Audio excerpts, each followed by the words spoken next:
الحمد لله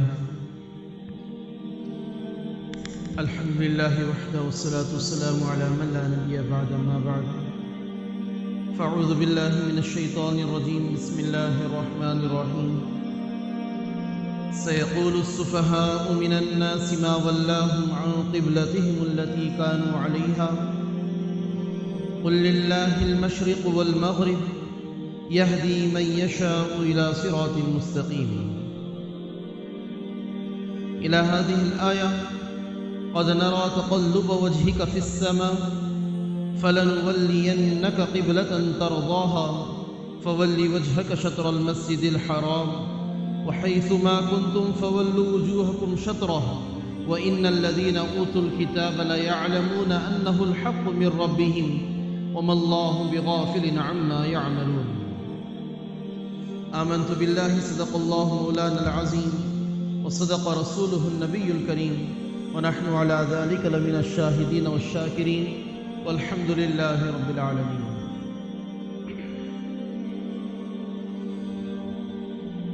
محترم بزرگوں، عزیز دوستوں، اللہ کے لاڈلے اور پیارے بندوں،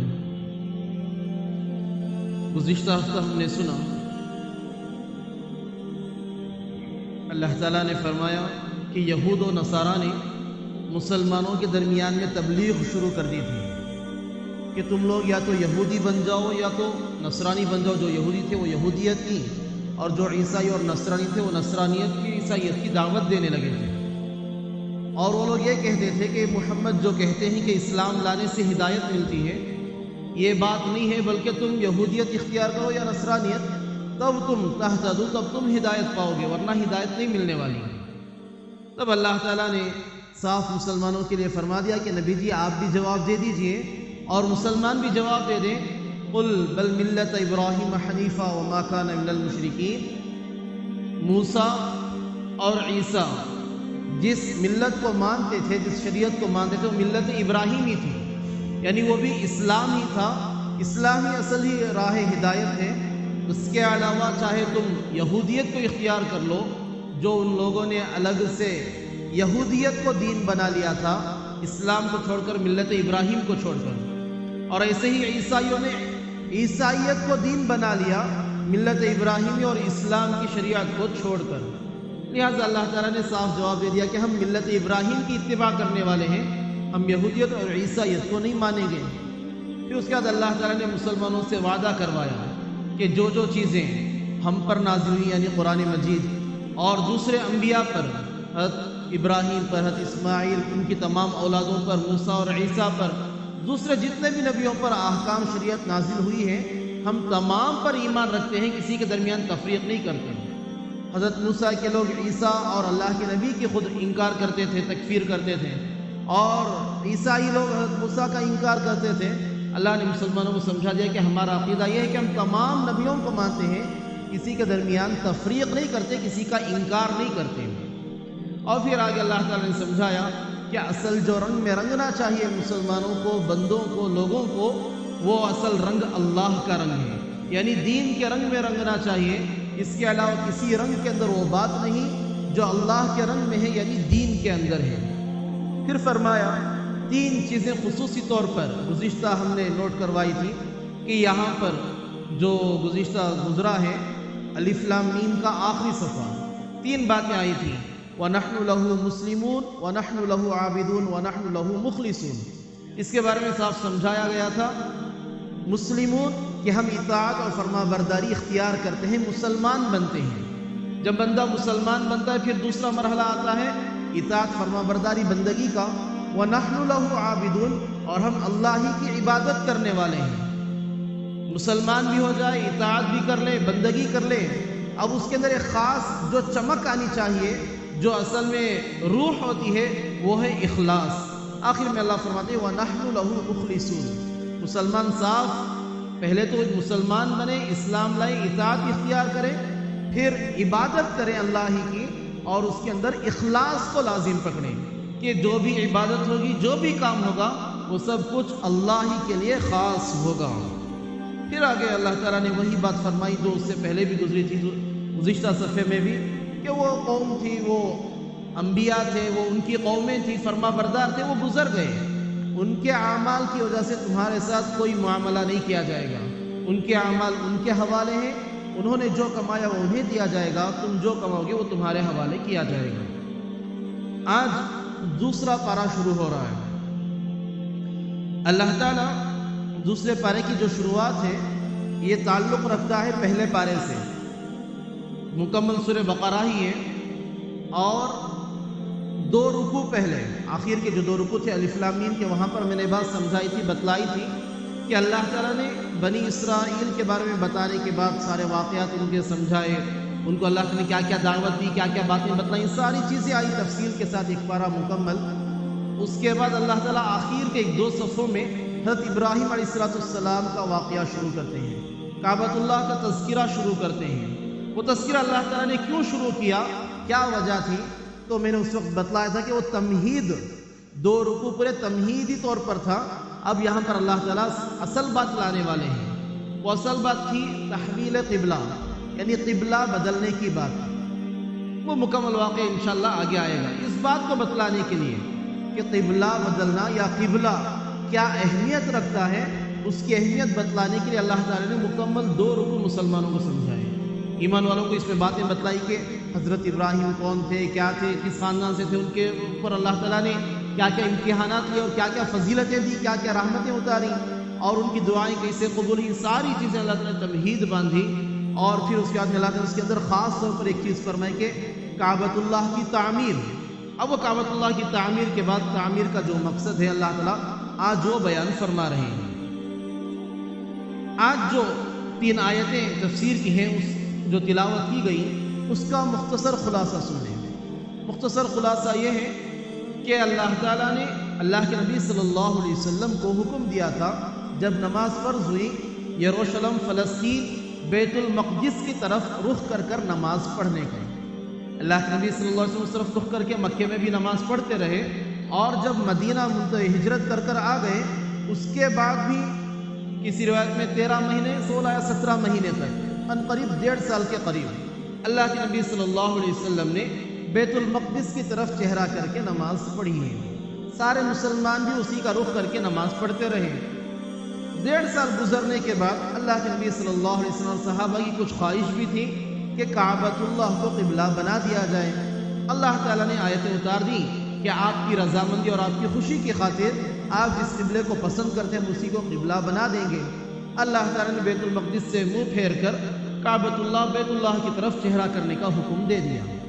جب یہ حکم نازل ہوا تو اس وقت جو یہودی تھے اور جن لوگوں کا ایمان مضبوط نہیں تھا یا منافق تھے، دل کے اندر شکوک و شبہات انہوں نے پال رکھے تھے، ایسے لوگوں نے پروپیگنڈا اٹھا دیا کہ یہ کیسا دین ہے، جب چاہے قبلہ بدل دیا، جب چاہے احکامات بدل دیے، کبھی ان کا خدا کچھ بھیجتا ہے، کبھی اس کو ختم کر دیتا ہے، منسوخ کر دیتا ہے، دوسرا حکم نازل کرتا ہے. الگ الگ طریقے کے پروپیگنڈے ہونے لگے. اللہ تعالیٰ نے ان تمام کی تفصیل ان آیتوں میں بیان فرمائی، بلکہ اور 2 صفحات انہی باتوں میں آئیں گے. دیکھیں اللہ تعالیٰ اس پارے کو جو شروع کرتے ہیں یہ بھی ایک عجیب انداز. کبھی کبھار کیا ہوتا ہے، کبھی اہم بات بتلانی ہو تو پہلے اس کے بارے میں بتلاتے ہیں. اچھا میں جو بات بتلانے والا ہوں وہ سننے کے بعد آپ کے اندر یہ ہوگا، آپ یہ سوال کریں گے، آپ کے اندر یہ تبدیلی ہوگی. کبھی اہم بات سے پہلے اس بات کے اثرات کو بتایا جاتا ہے. اللہ تعالیٰ نے بھی وہی طریقہ اختیار فرمایا. اللہ فرماتے ہیں سَيَقُولُ السُّفَهَاءُ مِنَ النَّاسِ، لوگوں میں سے کچھ بیوقوف لوگ عن قریب یہ بات کہیں گے، مَا وَلَّاهُمْ عَنْ قِبْلَتِهِمُ الَّتِي كَانُوا عَلَيْهَا، ان مسلمانوں کو کیا ہو گیا، یہ جس قبلے پر پہلے تھے اس قبلے سے انہیں کس چیز نے پھیر دیا.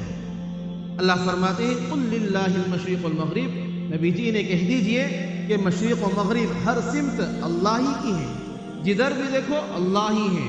وَيَهْدِي مَن يَشَاءُ إِلَىٰ صِرَاطٍ مُّسْتَقِيمٍ، اور اللہ جسے چاہتا ہے انہی کو سیدھے راستے کی توفیق دیتا ہے، ہدایت عطا فرماتا ہے.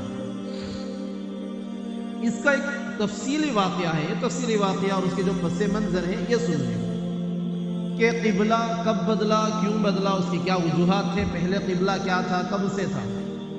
مکہ مکرمہ کے اندر جب نماز کا حکم نازل ہوا تو اللہ کے نبی صلی اللہ علیہ وسلم کو، بخاری کی دونوں روایتیں، ایک روایت میں آتا ہے کہ بیت المقدس کی طرف چہرہ کر کے نماز پڑھنے کا حکم دیا گیا، اور ایک روایت میں آتا ہے کہ کعبۃ اللہ بیت اللہ ہی کی طرف چہرہ کرنے کا حکم دیا گیا۔ مگر اکثر نے دونوں قول بیان کیے ہیں، دونوں قولوں کی توجیہ بھی دی ہے۔ کعبۃ اللہ کو کیوں قبلہ بنایا گیا، جو لوگ کہتے ہیں اس کی وجہ بیان فرماتے ہیں کہ اللہ کے نبی صلی اللہ علیہ وسلم حضرت ابراہیم علیہ السلام کی اولاد میں سے ہیں۔ حضرت ابراہیم علیہ السلام تک، حضرت آدم سے لے کر ان تک جتنے انبیاء آئے تھے، تمام کا قبلہ بیت اللہ ہی تھا۔ سورہ آل عمران کے اندر آئے گا، ان اول بیت وضع للناس للذی ببکۃ مبارکا وہدی للعالمین، کہ پہلا گھر جو اللہ کے لیے، اللہ کی عبادت کے لیے تعمیر کیا گیا وہ بیت اللہ تھا، اور اس کی تعمیر حضرت آدم علیہ السلام سے پہلے فرشتوں نے کر دی تھی۔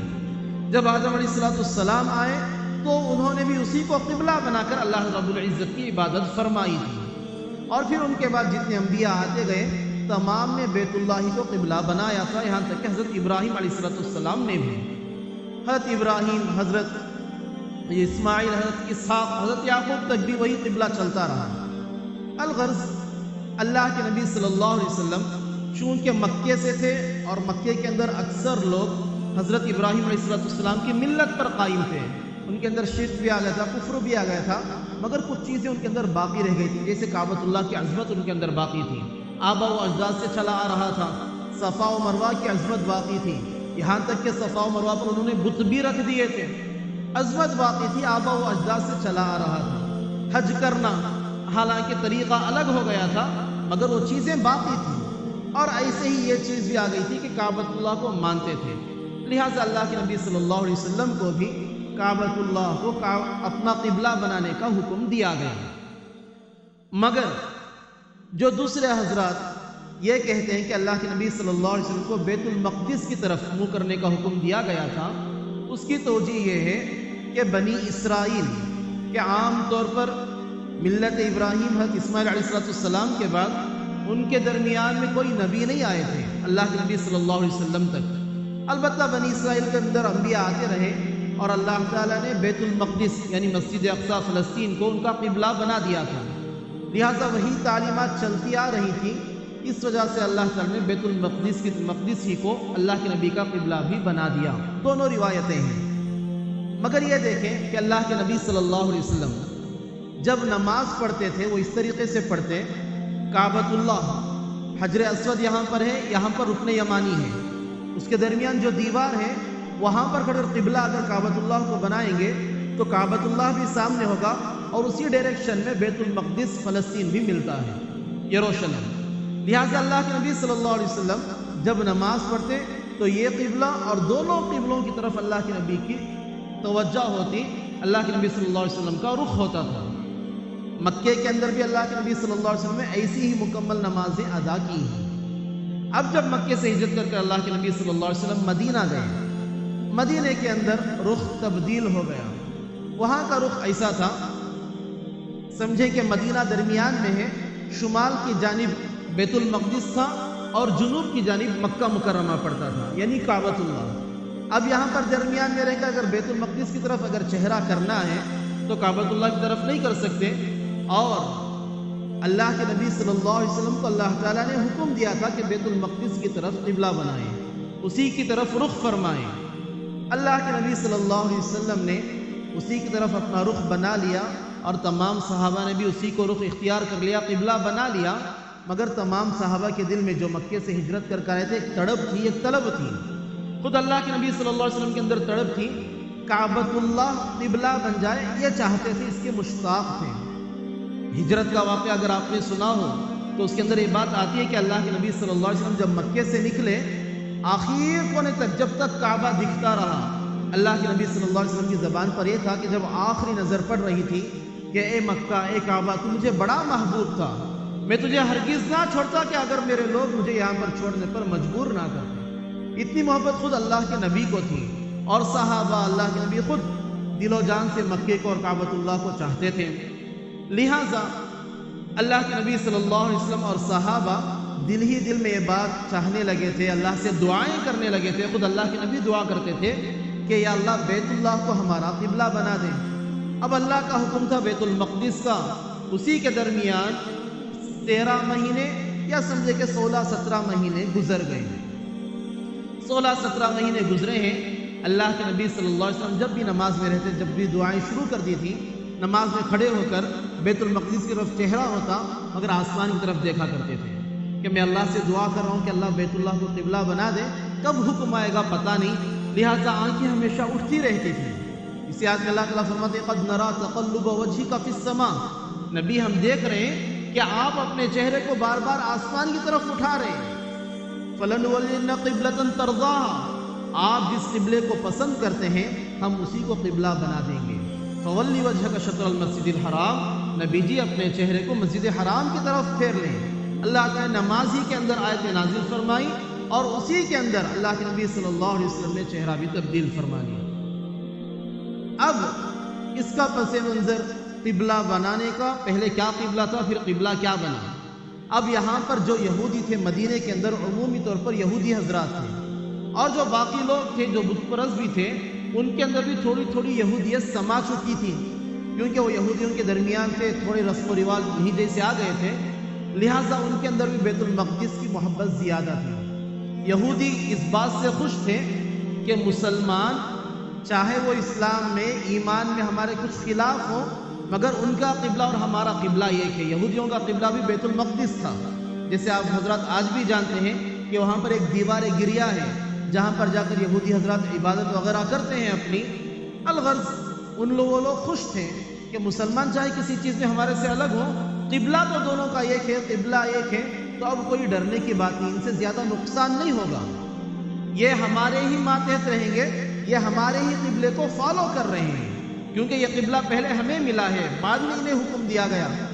جب اللہ تعالیٰ نے قبلے کو تبدیل کیا تو یہودیوں نے مسلمانوں کا مذاق اڑانا شروع کر دیا کہ مسلمان کیسے ہیں، ان کا خدا کیسا، ان کا دین کیسا، کہ آج بتا رہے تھے کہ یہ قبلہ ہے اور کل انہوں نے یہ کہہ دیا کہ یہ قبلہ بن گیا. آج کہتے ہیں کہ یہ حکم نازل ہوا، کل کہتے ہیں کہ اللہ نے یہ حکم منسوخ کر دیا اور دوسرا حکم ناسخ نازل ہو گیا. دین کا، اسلام کا، شریعت کا مذاق اڑانے لگے تھے. یہ تمام آج کی 3 آیتوں کے اندر انشاءاللہ اس کا پس منظر آئے گا. دیکھیں کہ جیسے میں نے کہا کہ جب تحویل قبلہ کا حکم آ گیا، قبلہ بدلنے کا حکم آ گیا، اللہ تعالیٰ فرماتے ہیں سَيَقُولُ السُّفَهَاءُ مِنَ النَّاسِ، اب لوگوں میں سے کچھ بیوقوف اٹھیں گے اور کہنے لگیں گے مَا وَلَّاهُمْ عَنْ قِبْلَتِهِمُ الَّتِي كَانُوا عَلَيْهَا، یہ لوگ جس قبلے پر پہلے چلتے تھے، قبلہ مانتے تھے، رخ کرتے تھے، کس چیز نے انہیں پھیر دیا. اللہ تعالیٰ نے فرمایا کہ نبی جی صاف کہیں کہ بیت الشمال کی جانب منہ کرنا یا جنوب کی جانب منہ کرنا، مشرق کی جانب کرنا یا مغرب کی جانب کرنا، بیت المقدس کی طرف کرنا یا کعبے کی طرف کرنا، ان میں کچھ نہیں رکھا ہے. جہاں کہیں بھی ہو اللہ ہر جگہ موجود ہے. قل للہ المشرق والمغرب، کہ مشرق اور مغرب عمومی طور پر محاورے میں بولا جاتا ہے مشرق اور مغرب، ورنہ ہر جہت یہاں پر شمار ہے کہ ہر جہت میں اللہ ہی موجود ہے، ہر جہت اللہ ہی کے لیے ہے. یہاں پر ایک بات یہ بھی سمجھنا چاہیے، اللہ تعالیٰ نے فرمایا للہ المشرق والمغرب، مشرق اور مغرب اللہ ہی کے ہیں، یعنی بیت المقدس کی طرف منہ کریں گے تبھی اللہ ملے گا ایسا بھی نہیں ہے، یا کعبے کی طرف منہ کریں گے تبھی اللہ ملے گا ایسا بھی نہیں ہے. اللہ ہر جگہ موجود ہے. اسی لیے آپ کو مسئلہ معلوم ہوگا کہ جب سواری پر سوار ہوتے ہیں، سواری پر رکعت باندھی گھوڑے پر یا کسی سواری پر ہے، وہ سواری اگر مڑ گئی تو ہمارا قبلہ وہی باقی رہتا ہے. ہاں اگر ایسی سواری ہے کہ جس میں ہم قبلہ پھیر سکتے ہیں تو قبلہ پھیرنے کا بھی حکم ہے. اور یہ بھی مسئلہ ہے کہ کہیں جنگل وغیرہ میں کہیں ایسی جگہ ہیں جہاں پر قبلہ معلوم نہیں، اس وقت اگر کوئی شخص اپنے اجتہاد سے، یعنی خود پہلے سوچے کہ قبلہ کہاں ہو سکتا ہے، سورج کہاں سے اٹھ رہا ہے، اچھا یہ مشرق ہے یہ مغرب ہوگا، اجتہاد کرے، کچھ سوچے، کچھ فکر کرے، اس کے بعد کسی ایک سمت کو قبلہ بنا کر نماز شروع کر دیں. بعد میں کوئی شخص آ کر اسے بتلائے کہ بھی آپ نے جس سمت میں نماز پڑھی ہے وہ قبلہ نہیں تھا، قبلہ تو یہ تھا، تب بھی علماء نے لکھا کہ اس کی نماز ہو جائے گی. کیوں؟ فَإِنَّمَا تُوَلُّوا فَثَمَّ وَجْهُ اللَّهِ، تم جہاں کہیں بھی پھرو گے، جس طرف بھی رخ کرو گے، چہرہ کرو گے، وہاں اللہ کو پالو گے. اللہ ہر جگہ موجود ہے. کعبۃ اللہ کی جانب اللہ ہو یا بیت المقدس کی جانب اللہ ہو، یہ ضروری نہیں. للہ المشرق والمغرب، مشرق مغرب ہر سمت اللہ ہی کے لیے ہیں. یہدی من یشاء الی صراط مستقیم، اللہ جسے چاہتا ہے سیدھے راستے کی ہدایت دیتا ہے، اور جسے چاہتا ہے ان کے ذہنوں پر، ان کے دلوں پر اللہ رب العزت پردے ڈال دیتے ہیں کہ حقیقی بات، سچی بات انہیں سمجھ میں نہیں آتی۔ انہیں آنکھیں ہوتی ہیں مگر حقیقت دکھتی نہیں، ان کے ذہن ہوتے ہیں، دماغ ہوتی ہے مگر حقیقی بات سمجھ میں آتی نہیں، دل ہوتے ہیں مگر سوچنے کی طاقت اللہ تعالیٰ ختم کر دیتے ہیں۔ اللہ جسے چاہتے ہیں انہیں ہدایت عطا فرماتے ہیں، اللہ جسے نہ چاہے ان سے اللہ تعالیٰ ہدایت کو چھین لیتے ہیں۔ اللہ تعالیٰ فرماتے ہیں فَمَن يُرِدِ اللَّهُ أَن يَهْدِيَهُ يَشْرَحْ صَدْرَهُ لِلْإِسْلَامِ، اللہ جسے چاہتے ہیں کہ اسے ہدایت عطا فرمائے اسلام کی تعلیمات کے لیے، اسلام کے اعمال کے لیے، دین کی باتوں کے لیے، شریعت کے احکام کے لیے، یشرح صدرہ، اللہ تعالیٰ اس کے دل کو کھول دیتے ہیں۔ وَمَن يُرِدْ أَن يُضِلَّهُ يَجْعَلْ صَدْرَهُ ضَيِّقًا حَرَجًا، اور اللہ جسے گمراہ کرنا چاہتے ہیں اللہ تعالیٰ اس کے دل کو تنگ کر دیتے ہیں، وہ اچھی بات قبول نہیں کرتا، وہ صحیح بات قبول نہیں کرتا، 100 باتیں اسے سمجھائی جائیں مگر اس کے سمجھ میں نہیں آتی، وہ ماننا ہی نہیں چاہے گا، کیونکہ اللہ تعالیٰ نے اس کے دل کو تنگ کر دیا ہوتا ہے۔ الغرض اللہ تعالیٰ نے کعبۃ اللہ کو مسلمانوں کا قبلہ بنا دیا۔ آگے اللہ فرماتے ہیں وَكَذَلِكَ جَعَلْنَاكُمْ أُمَّةً وَسَطًا، بہت عمدہ آیت اور بہت بڑی آیت، اس امت مسلمہ کی کتنی بڑی قدر و قیمت ہے، کیا عزت ہے، کیا مرتبہ اللہ تعالیٰ یہاں پر سمجھا رہے ہیں، غور سے سننے کی بات ہے۔ اللہ فرماتے ہیں اور اسی طرح ہم نے تمہیں امت وسط، ایک معتدل امت بنایا ہے۔ کیوں بنایا معتدل امت؟ لِتَكُونُوا شُهَدَاءَ عَلَى النَّاسِ وَيَكُونَ الرَّسُولُ عَلَيْكُمْ شَهِيدًا، تاکہ تم تمام دنیا کے لوگوں پر گواہ بنو اور رسول تم پر گواہ بنے۔ اللہ تعالیٰ یہاں تک، پھر آگے قبلے کی بات آتی ہے۔ امت وسط، وسط کے معنی ہے درمیانی، میانہ روی، اور عربی کے ایک ایک ورڈ کے بہت سارے معنی نکلتے ہیں۔ امت وسط کے معنی آتے ہیں افضل، اشرف، اعلیٰ، جو ایک دم چیزوں کے اندر بہت کمال درجے پر ہو اسے وسط کہا جاتا ہے۔ اللہ یہاں پر کہتے ہیں ہم تمام سے کہ تم امت وسط ہو، ہم نے تمہیں امت وسط بنایا، یعنی ایک معتدل، ایک اعلیٰ امت ہم نے تمہیں بنایا ہے۔ اعلیٰ امت کس طریقے سے؟ جس طریقے سے ہم نے تمہیں کعبہ دے کر، بیت اللہ دے کر، جو بیت اللہ تمام زمین میں، بیت اللہ کی زمین سب سے اشرف و اعلیٰ، تمام دنیا کے مکانوں میں بیت اللہ سب سے اشرف و اعلیٰ، تمام مساجد میں سب سے بڑی مسجد وہ سب سے اشرف بیت اللہ، سب سے ایک بڑی چیز ہم نے جیسے تمہیں دی ہے ویسی ہی بڑی چیز یہ ہے کہ تم امت وسط ہو۔ تمہیں امت وسط بنا کر تمام انسانوں میں ہم نے تمہیں اشرف بنایا، وہ اعلیٰ بنایا ہے۔ اور تمام امتیں جتنے انبیاء کی گزری ہیں تمام امتوں پر اللہ تعالیٰ نے افضلیت اور اشرفیت عطا فرمائی۔ وہ کس طریقے سے؟ حدیث میں آتا ہے، بخاری کی حدیث ہے، اللہ کے نبی صلی اللہ علیہ وسلم نے فرمایا قیامت کا دن ہوگا، نبی آئیں گے، اللہ کے سامنے حاضر ہوں گے، اللہ تعالیٰ انبیاء سے پوچھیں گے ہم نے تمہیں جو امانت دی تھی کیا تم نے اپنی قوم کو پہنچا دی؟ جو دین دے کر بھیجا تھا، جو احکامات دیے تھے، کیا تم نے اپنی قوم تک پہنچا دیا؟ نبی کہیں کہ یا اللہ ہم نے پہنچا دیا۔ اب نبی ایک طرف کھڑے ہوں گے، ایک فریق اول، دوسرا فریق ثانی، اس نبی کی امت کو بلایا جائے گا جن لوگوں نے نبی کی مخالفت کی تھی، نبی کا انکار کیا تھا۔ اللہ تعالیٰ ان تمام کو بلائیں گے اور اس نبی کو دکھا کر پوچھیں گے کیا انہوں نے ہماری امانت جو ہم نے انہیں دی تھی تم تک پہنچایا تھا؟ دین دیا تھا، کتاب جو ہم نے دی تھی وہ لا کر پہنچائی تھی؟ تو وہ لوگ انکار کریں گے نبی کا، صاف کہہ دیں کہ یا اللہ انہوں نے ہم تک کوئی دین ہی نہیں لائے، ہم تک کوئی پہنچا تک نہیں، ہم تک کوئی ڈرانے والا، کوئی دین کی دعوت دینے والا ہمارے تک کوئی آیا ہی نہیں تھا۔ اس کے بعد اللہ تعالیٰ کہیں کیا کوئی کتاب بھی نہیں پہنچی؟ وہ کہیں گے کوئی کتاب بھی نہیں پہنچی تھی۔ تب اللہ تعالیٰ پھر نبی کی طرف متوجہ ہوں گے اور پوچھیں گے آپ کی قوم تو کہہ رہے کہ آپ نے دعوت نہیں دی، آپ اپنی بات پر کہ آپ نے کہا کہ ہم نے دعوت پہنچا دی، امانت پہنچا دی، اس پر گواہ پیش کریں۔ تب وہ نبی، تمام انبیاء یہ کہیں گے کہ یا اللہ ہم محمد صلی اللہ علیہ وسلم کو اور ان کی امت کو گواہ بناتے ہیں، ہم محمد کو اور ان کی امت کو گواہ بناتے ہیں، اللہ تعالیٰ حضرت محمد صلی اللہ علیہ وسلم کو اور اس امت کو اللہ تعالیٰ سامنے بلائیں گے۔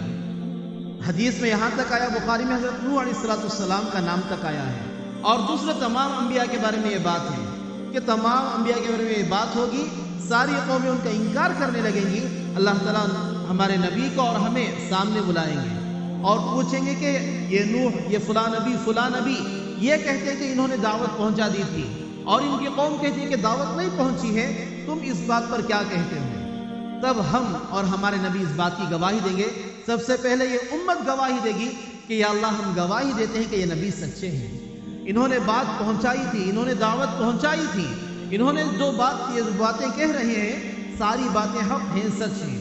تب اس جو نبی کی قوم ہوگی وہ ہمارا انکار کرے گی کہ تم تو ہمارے زمانے میں موجود نہیں تھے، تمہارا وجود ہی نہیں تھا، تم کس طریقے سے گواہی دے سکتے ہو، تم اس بات کی کیسے تصدیق کر سکتے ہو؟ تب ہم کہیں گے کہ یا اللہ ہمارے پاس آپ نے ایک نبی بھیجا تھا، محمد صلی اللہ علیہ وسلم کو ہمارے پاس مبعوث فرمایا تھا، ان کی باتوں کو ہم ایسا مانتے تھے، ہماری آنکھوں دیکھی بات جھوٹی ہو سکتی تھی مگر محمد کی بات کبھی جھوٹی نہیں ہو سکتی تھی، ہم اتنا ان پر ایمان رکھتے تھے۔ انہوں نے قرآن کے ذریعے سے، احادیث کے ذریعے سے ہمیں یہ باتیں بتلائی تھی کہ اس نبی نے ساری دعوت پہنچائی ہے، ان لوگوں نے ان کا انکار کیا تھا اور اب آپ کے سامنے یہ جھوٹی گواہی دے رہے ہیں، جھوٹ بات بول رہے ہیں۔ جب ہم یہ بات کہہ چکیں گے تب ہمارے نبی حاضر ہوں گے اور ہمارے نبی آ کر یہ کہیں کہ میری امت جو کہہ رہی ہے سچ ہے۔ لیکن الرسول علیکم شہیدا، پہلے ہم تمام دنیا کے لوگوں پر گواہ بنیں گے، پھر ہم پر ہمارے نبی گواہ بنیں گے، ہم پر ہمارے نبی گواہ بنیں گے اور نبی ہماری بات کی تصدیق کریں گے کہ میری امت جو کہہ رہی ہے وہ سچ ہے۔ میں نے انہیں احادیث کے ذریعے سے اور قرآن کی تعلیمات کے ذریعے سے یہ بات بتلائی تھی کہ جتنے نبی گزرے ہیں تمام نبیوں نے اپنا حق ادا کیا تھا، اللہ کی امانت کو بندوں تک پہنچا دیا تھا، کچھ ماننے والوں نے مان لیا، باقیوں نے انکار کیا تھا۔ اسی واقعے کو اللہ تعالیٰ یہاں پر بیان فرما رہے ہیں کہ گواہ بننا بہت بڑی بات ہے۔ نکاح کے اندر گواہ بناتے ہیں، ارے غیرے کو لا کر بنا الدی نہیں بناتے، کسی اچھے عزت دار آدمی کو، خاندان کے بڑے کو گواہ بناتے ہیں، اور گواہ بنانے کے لیے شریعت بھی کہتی ہے کہ وہ جھوٹا نہ ہو، وہ عادل ہو، انصاف کرنے والا ہو، اس کی زبان سے سچ نکلتا ہو، اس کے اعمال اخلاق اچھے ہوں، اس سے گناہ صادر نہ ہوئے، جھوٹی بات نہ نکلتی ہو۔ لہذا اللہ نے اس امت کو بنایا معتدل امت وسطا، اور گواہی کے لیے اللہ چن رہے ہیں، گویا ہمیں اپنے اعمال کو درست کرنا چاہیے، ہمیں اپنے آپ کو سچا بنانا چاہیے، جھوٹ سے پرہیز کرنا چاہیے۔ ہماری زبان کی بڑی قیمت ہے کہ اللہ تعالیٰ قیامت کے دن ہم سے گواہی لینے والے ہیں۔ یہ وہ زبان ہے جس سے ہم کلمہ پڑھتے ہیں، اس سے جھوٹ نکلے، اس سے کسی کے بارے میں گالی گلوچ نکلے، اس سے بکواس باتیں نکلے، اس سے ہماری زبانوں کو ہمیں محفوظ رکھنا چاہیے۔ اللہ نے بہت بڑا درجہ دیا اور ہماری زبانوں کی بڑی قیمت رکھی ہے۔ اللہ نے ہماری زبان پر نبی تصدیق کرنے والے ہیں، ہماری زبانیں وہ زبانیں ہیں، اور آج ہمارا حال یہ ہے کہ ہماری زبانوں کی کوئی قیمت نہیں رہی۔ خود خونی رشتے کا بھائی ایک بھائی کی بات ماننے کے لیے تیار نہیں، تیرا وعدہ کون سا وعدہ، تیری زبان کون سی زبان، تو اپنے وعدے کو کہاں پورا کرتا کہ میں تیری بات مانوں۔ آج ہماری یہ حالت ہم نے کر دی ہے، بات بات پر ہم قسمیں کھاتے ہیں۔ کوئی جھوٹ آدمی ہمیشہ جھوٹ بولے، وہ کوئی بات کو اگر سچا منوانا چاہتے ہو تب قسم کرتے ہیں، ہم بھی سچی قسم سے بول رہا ہوں ایسا ہو کر ہے، تب اس جھوٹے کی بات مانی جاتی ہے۔ اب قسمیں اتنی کھانے لگے ہیں مسلمان، دوسروں کی دیکھا داکھی، غیروں کی نقالی میں ہر بات پر ایسی قسمیں کھاتے ہیں کہ گویا اس کی زبان میں سچائی آتی ہی نہیں، ہمیشہ گویا جھوٹ بولتا ہے، اس لیے قسمیں کھا کر اپنی بات کو پختہ کر رہا ہے۔ الغرض ان چیزوں سے ہمیں بالکل حفاظت کرنی چاہیے، اپنی زبان کی جتنی ہو سکے حفاظت، جتنی ہو سکے، سچائی ہمیشہ ہو، حق و صداقت ہو، ذکر اللہ سے زبان تر و تازہ ہو، کوئی غیر غلط بات، جھوٹی بات ہماری زبانوں پر نہ آئے۔ آگے اللہ تعالیٰ فرماتے ہیں وَمَا جَعَلْنَا الْقِبْلَةَ الَّتِي كُنْتَ عَلَيْهَا إِلَّا لِنَعْلَمَ مَن يَتَّبِعُ الرَّسُولَ مِمَّن يَنقَلِبُ عَلَىٰ عَقِبَيْهِ وَإِن كَانَتْ لَكَبِيرَةً إِلَّا عَلَى الَّذِينَ هَدَى اللَّهُ۔ اللہ فرماتے ہیں پہلے بیت المقدس کو قبلہ بنایا اور پھر اس کے بعد کعبۃ اللہ کو قبلہ ہم نے بدل دیا، پہلے قبلے سے دوسرے قبلے کی طرف۔ اس کی وجہ کیا ہے؟ اس کی وجہ کیا تھی؟ اب کچھ کہنے والے یہ کہیں کہ بھئی کیا ضرورت تھی قبلہ بدلنے کی، وہی قبلہ چلتا، یا قبلہ بدل رہے ہیں، یہ کہ وہ کون سی بات ہوئی، وجہ کیا رہی؟ اللہ تعالیٰ بہت بڑی وجہ سمجھانے والے ہیں، بہت بڑی وجہ۔ اللہ کہتے ہیں وَمَا جَعَلْنَا الْقِبْلَةَ الَّتِي كُنْتَ عَلَيْهَا، جو پہلا قبلہ جس پر آپ نماز پڑھتے تھے، عبادت کرتے تھے، اسے ہم نے ایسے ہی نہیں بنایا تھا، ہم نے جو بنایا وہ اس لیے تھا إِلَّا لِنَعْلَمَ، اس لیے ہم نے بنایا تاکہ ہم یہ بات جان لیں مَن يَتَّبِعُ الرَّسُولَ، کون رسول کی اتباع کرتا ہے، مِمَّن يَنقَلِبُ عَلَىٰ عَقِبَيْهِ، اور کون اس حکم کے بعد پیچھے مڑ جاتا ہے، پیچھے پیر الٹے پیر چلنے لگتا ہے، یعنی نبی کی بات سے مکر جاتا ہے۔ جیسے ہوا اس وقت جب قبلے کا حکم نازل ہوا، کچھ لوگوں نے اتباع کی، صحابہ جن کے اندر پختہ ایمان تھا، جو مہاجر تھے وہ تو پکے تھے، ان کی تربیت ہو چکی تھی، جو مدینے کے لوگ تھے ان لوگوں نے بھی نبی کا انکار نہیں کیا، بلکہ جیسے حکم نازل ہوا اللہ کے نبی نے قبلہ بدلا، ساروں نے قبلہ بدل لیا۔ بلکہ آتا ہے جو مسجد قبلتین قباء کے اندر، مسجد قباء دور تھی، اللہ کے نبی صلی اللہ علیہ وسلم جہاں پر نماز پڑھتے وہاں سے قباء دور، عصر کے وقت میں یہ حکم نازل ہوا تحویل قبلہ کا، عصر مغرب عشاء اللہ کے نبی نے کعبے کی طرف رخ کر کے نماز پڑھی ہے۔ قباء والوں کو یہ حکم ابھی پتہ نہیں چلا تھا، وہ لوگ بیت المقدس کی طرف نماز پڑھتے رہے۔ فجر کے وقت ایک آدمی یہاں سے وہاں پر گیا، دیکھا کہ وہ لوگ نماز پڑھ رہے ہیں بیت المقدس کی طرف۔ نماز کے درمیان میں اس شخص نے کہا میں اللہ کی قسم کھا کر اس بات کی گواہی دیتا ہوں کہ اللہ کے نبی پر یہ آیتیں اتری ہیں کہ قبلے کو بدل کر کعبۃ اللہ کو رخ بنا لیا جائے، قبلہ بنا لیا جائے۔ ان لوگوں نے نماز میں یہ بات سنی اور قباء والوں نے نماز میں اپنا رخ، رکوع کی حالت میں تھے، رکوع کی حالت میں اپنا رخ پھیر لیا، کعبۃ اللہ کی طرف قبلہ بنا کر مکمل نماز ادا کی۔ تمام صحابہ نے بات مانی، جن لوگوں نے انکار کیا، جن لوگوں نے منہ پھیر لیا، اللہ تعالیٰ ان کے بارے میں فرماتے ہیں ہم انہی کو چننا چاہ رہے تھے، انہیں کے بارے میں معلوم کرنا چاہ رہے تھے۔ بلکہ فرماتے ہیں جو صحابہ پہلے قبلے کی طرف بھی نماز پڑھے ہیں اور دوسرے قبلے کی طرف بھی انہوں نے رخ کر کے نمازیں پڑھی ہیں، انہیں سادات صحابہ کہا جاتا ہے، یعنی صحابہ میں بھی تمام صحابہ کا سردار، سادات الصحابہ ان کا لقب ہے۔ اس کے بعد جو لوگ ایمان لائے اور انہیں صرف یہ قبلے کی طرف نمازیں پڑھی ہیں، وہ لوگ اس جماعت میں شامل نہیں ہیں، ان کا مقام اللہ نے صحابہ میں بھی بڑا کر دیا، سادات الصحابہ بنا دیا۔ اب اللہ کے نبی صلی اللہ علیہ وسلم پر جب آیتیں اتری ہیں، یہودی تو تھے ہی، ان لوگوں نے تو انکار کیا ہی، مذاق اڑایا ہی، مگر کچھ لوگ جو مسلمان تھے مگر دل کے اندر شکوک و شبہات تھے، یا منافقت بھری ہوئی تھی، کفر بھی بھرا ہوا تھا، ظاہر طور پر اسلام کو بتاتے تھے، ان لوگوں نے نبی کی خلاف ورزی کی، ان لوگوں نے صاف مذاق اڑایا، یہ کون سا دین، ہم تو اچھا سمجھ کر اس میں داخل ہوئے تھے، یہ آج تو یہ حکم دے رہا ہے، کل وہ حکم، ایسے ہی بدلتا رہے گا تو کہاں چلے گا، ہم لوگ اس سے پھر جاتے ہیں، کچھ لوگ تو مرتد ہو گئے۔ اللہ تعالیٰ فرماتے ہیں کہ اسی کو ہم جانچنا چاہ رہے تھے کہ کھرا کون کھوٹا کون، یہی دیکھنا مقصد تھا، لِنَعْلَمَ مَن يَتَّبِعُ الرَّسُولَ، رسول کی اتباع کون کرے گا اور رسول سے مکر کون جائے گا۔ اور یہ بات بھی سن لیں، اللہ کے نبی صلی اللہ علیہ وسلم بیت المقدس کی طرف جو رخ کر کر نماز پڑھ رہے تھے، پورے قرآن میں آپ دیکھیں گے وہ حکم نہیں ہے، یعنی صریح طور پر اللہ تعالیٰ نے وحی نازل نہیں فرمائی، ہو سکتا ہے وحی خفی تھی، صرف نبی کو حکم دیا گیا تھا۔ صحابہ کے اندر اتباع ایسا تھا، جب نبی نے کہیں رخ پھیر لیا، سارے صحابہ بغیر چوں چرا کے، بغیر کسی سوال کے، کیوں کیسا کیا ادھر پوچھتے نہیں تھے، صحابہ نے نبی کی اتباع کی۔ وہی اللہ فرماتے ہیں مَن يَتَّبِعُ الرَّسُولَ، رسول کی اتباع کون کرتا ہے کہ پہلے نبی نے بیت المقدس کی طرف رخ کر لیا، حکم تو نازل نہیں ہوا تھا، صرف نبی کے لیے تھا، مگر سارے لوگ ان کی اتباع میں تھے۔ جب حکم نازل ہوا، نبی نے ادھر رخ پھیرا تو سارے ادھر رخ پھیر لیے۔ یہ اتباع کرنے والے ہیں، نبی کی اتباع کرنے والا اسے کہا جاتا ہے کہ جو بغیر چوں چرا کے نبی کی ہر بات کی تصدیق کرے۔ ان کے دلوں کو اللہ تعالیٰ نے کھول دیا تھا اسلام کی تعلیمات کے لیے، اور جن کے دلوں کو اللہ تعالیٰ نے تنگ کر دیا تھا، ان لوگوں نے اس کے اندر شکوک و شبہات اٹھائیں اور اللہ کے نبی سے سوال و جواب کرنے لگے، جس کی وجہ سے اللہ تعالیٰ نے انہیں مردود فرما دیا۔ اللہ فرماتے ہیں تحویل قبلہ کا یہ اصل مقصد تھا ہمارا، تاکہ ہم کھرے اور کھوٹے کی پہچان کر سکیں۔